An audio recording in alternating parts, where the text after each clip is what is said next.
So what we want to do and what Scylla does, that's the name, the code name of the project. It's a real-time violence detection system that works alongside the surveillance cameras. So it can be installed on top of the surveillance cameras. I will talk about it later, but the beauty of the solution is that no hardcore hardware is needed, and you can start using it almost immediately.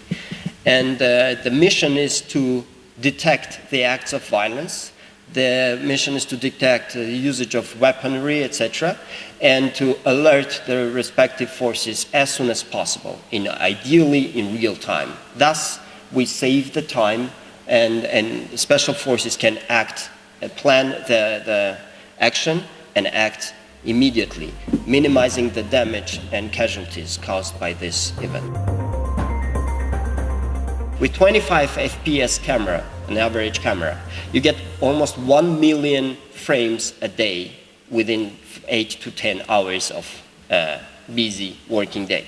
So your system should be capable of analyzing this 1 million frame. Even if you reduce the number of frames per second to 5, let's say, you will still have 180,000 frames to analyze per day. And again, okay, you imagine you allow the system to do a mistake once. And by mistake, of course, I mean false positives, not missing the actual weapon usage. But just say a false positive alert a day, 1. So your system should be, yeah, I've wrote the number, 99.9995% accurate. That's the challenge, that's the technical challenge. Most of the computer vision solutions would give you something close to, well, to the best. If they're really highly trained, maybe even overtrained or something, they will give you something like 90%, not more, right? So that is the problem that currently people who are trying to tackle this problem are facing. And the way we overcome this, it's a kind of our know-how, and we developed a smart decision maker. And of course, as I said, we are using modular solutions. So these modules are working alongside, not interacting with each other.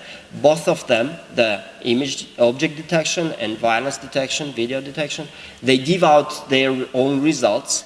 And then there is this smart decision maker after that takes up these results and makes the final decision. And that is the beauty of it. This guy is AI-based. It's machine learning part, but it is capable of training and improving itself, minimizing the errors by the time. Quick info.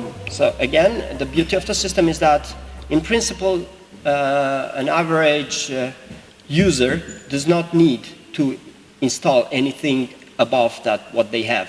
Of course, they need some cameras and they need a streaming camera, but other than that, in principle, no one needs special hardware, etc. So there are two solutions that we provide. It's a cloud-based solution. So the only problem to solve is to send the stream from the camera to the cloud, and we have a solution to that too.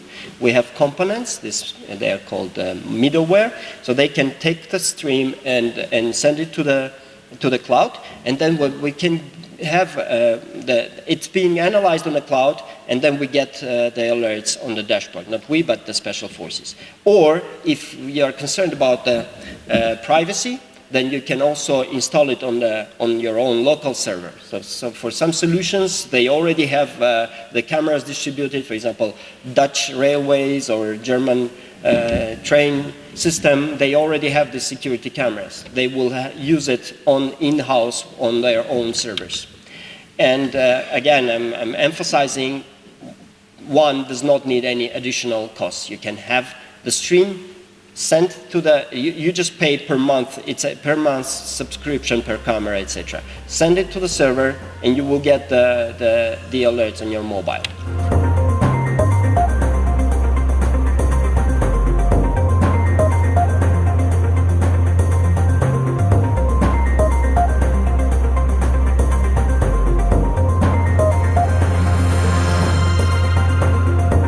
So, just a quick recap why this solution is so attractive.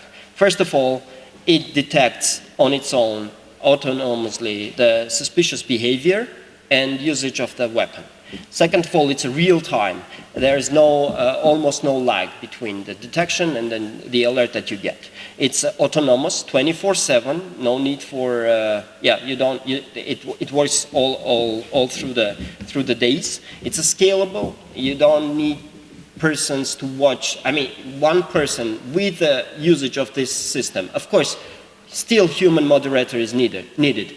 But in principle, if the system works on 1,000 cameras, one person can watch all the 1,000 ones. Because once you get the alert, once the alert is detected, this particular camera is on the top of the others. That's it.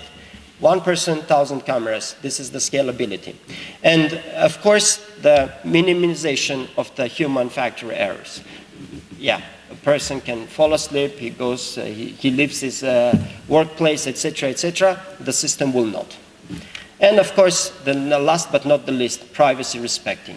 There are some areas and some customers which are very concerned about the privacy.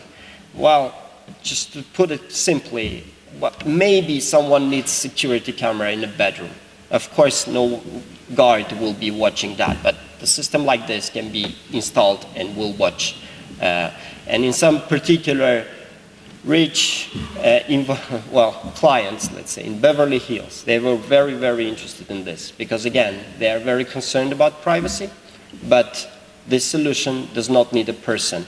The person will get the frame only when there is a weapon, not everyday life, not everyday actions. And well, I will just name the pricing we estimated. This is a rough estimate, initial estimate, and of course with ever lowering, decreasing number of the online cloud solutions and hardware involved in this solution, this number will go down by the time. For the moment, this is what we expect.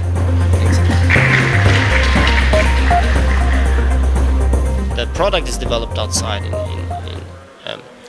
foreign countries, but we always look back. We always look back at our country, our motherland, and we always are interested in not only presenting whatever we do outside, but also, of course, apply it here. And the product, as you might know, is a security system. Outside the world, these mass shootings are a main target that we want to prevent or stop at some point. The sooner the better.